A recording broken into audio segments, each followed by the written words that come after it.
भारत माता की आवाज तो जोर की आनी चाहिए ना।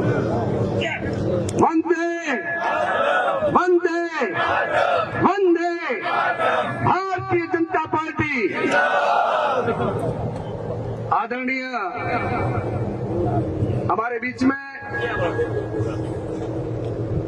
पूर्व जिला प्रमुख एवं राष्ट्रीय स्तर पर सदस्य आदरणीय रविंद्र सिंह जी बालावत साहब, पूर्व प्रमुख आदरणीय वनय सिंह जी गोयल साहब, हमारे पूर्व मंत्री आदरणीय भूपेंद्र जी देवासी साहब, हमारे भीष्म पिता आदरणीय मोतीराम जी चौधरी साहब, हनुमानाराम जी भादू पूर्व प्रधान आदरणीय राणा साहब, महानंद जी राठी, चुनीलाल जी पुरोहित, सभी मेरे पिता तुल्य 36 कौम के यहाँ विराजे हुए बुजुर्गों, युवा साथियों, आदरणीय देवजी भाई पटेल अपने 2023 के चुनाव के रूप में प्रत्याशी के रूप में भारतीय जनता पार्टी केंद्रीय समिति ने यहाँ पर नियुक्त करके टिकट आदरणीय देवजी भाई पटेल को दिया है।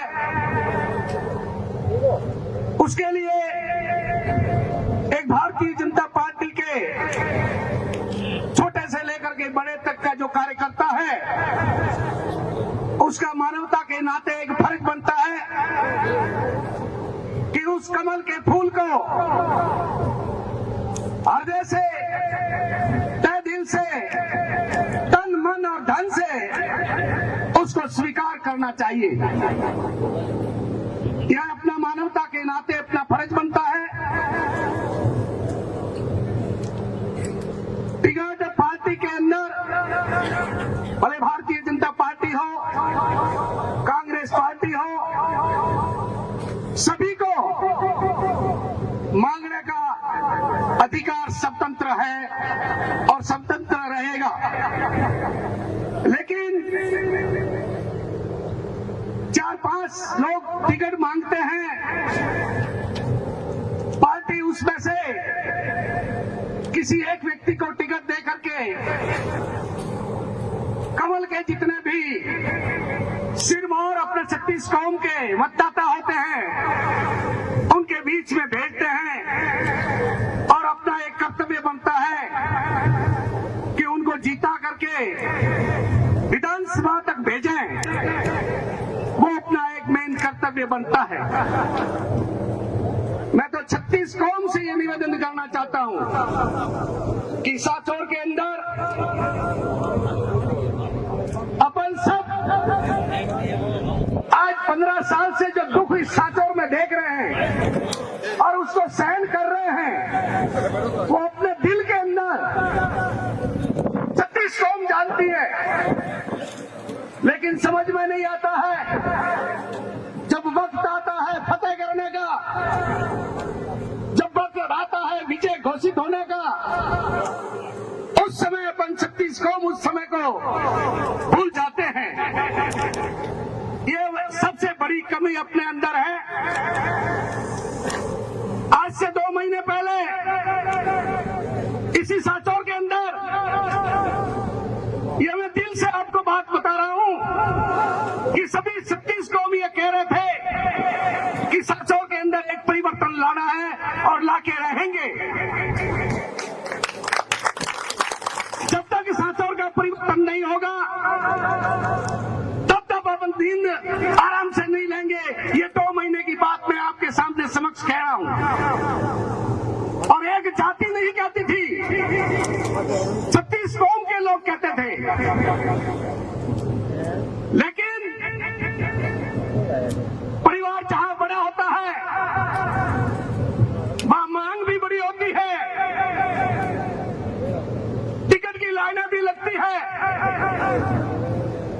लेकिन जिसको टिकट मिलता है उसके साथ में रहना अपना धर्म होता है, उसको समझना पड़ेगा। आज से पहले मिलाप सिंह जी को टिकट मिला, 36 कौम का एक एक कार्यकर्ता, उस समय ये रोष आया कि जीवाराम जी भाई का टिकट कट गया है, जो 45,000 वोटर से जीते थे, उसका भी टिकट है वो पार्टी ने काटा, किसी व्यक्ति ने नहीं कटाया था। लेकिन उस समय सबने कंधे से कंधा देकर के उनको विजय घोषित किया। दूसरी बार भाई दानाराम जी को भी टिकट मिला, तो आदरणीय जीवाराम जी निर्दलीय में फॉर्म भर के खड़े हुए। तब भी अपने बीच में यही समस्या आई, तब पार्टी के कार्यकर्ताओं ने यह सोचा कि हम बार बार साधलिया नहीं बढ़ेंगे।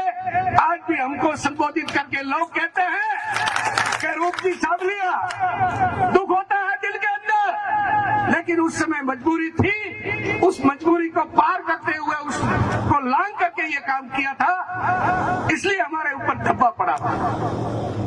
लेकिन अब 36 कौम से मेरा निवेदन है कि अब बार बार भूल करने से ये 36 कौम हैरान हो गई है।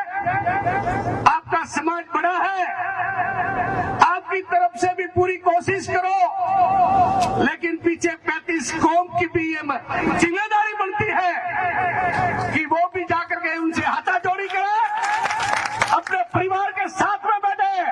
हम जैसे आपके साथ में 30 साल से थे, ऐसे कैसे आप हमारे साथ में आकर के अब की बार बैठो, तब जाकर के कोई मानवता होगी, नहीं तो फालतू कोई बातें करने से कुछ नहीं होता है। परिवार अपना लंबा है।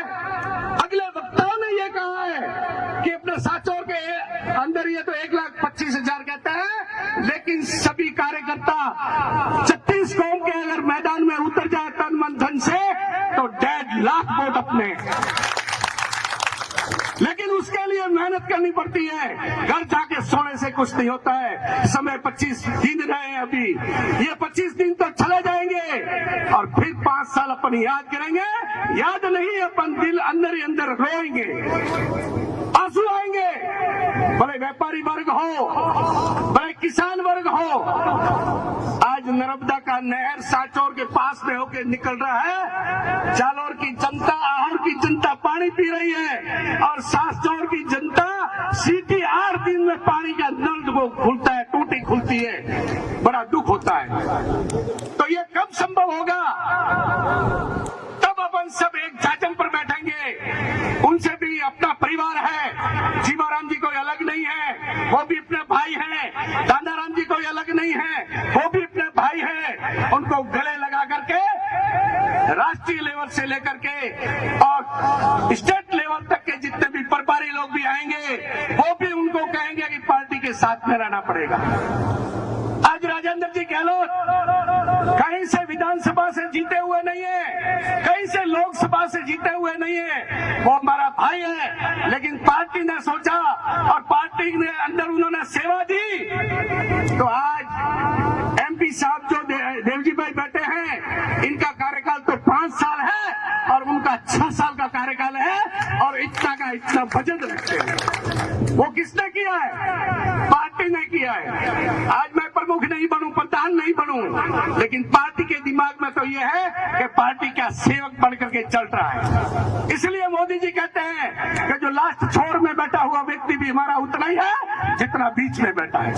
वो भारतीय जनता पार्टी के अंदर एक मानवता है, आदर है, उनका सत्कार है। इसलिए मैं 36 कौम से आपसे सभी से निवेदन करता हूं कि अपना समझौता करना है। केंद्रीय लेवल की टीमें, स्टेट लेवल की टीमें, इनका पूरा समाज मिल करके, और पीछे जो अपनी 35 कौम है, उनको भी जहां कहना है वो दबाव देकर के कहना पड़ेगा कि हमारे परिवार के साथ में रहो, हम आपके साथ में रहेंगे। और जब तक स्पष्ट नहीं कहेंगे तब तक कुछ नहीं होने वाला। ये मैं स्पष्ट कहता हूं आपको।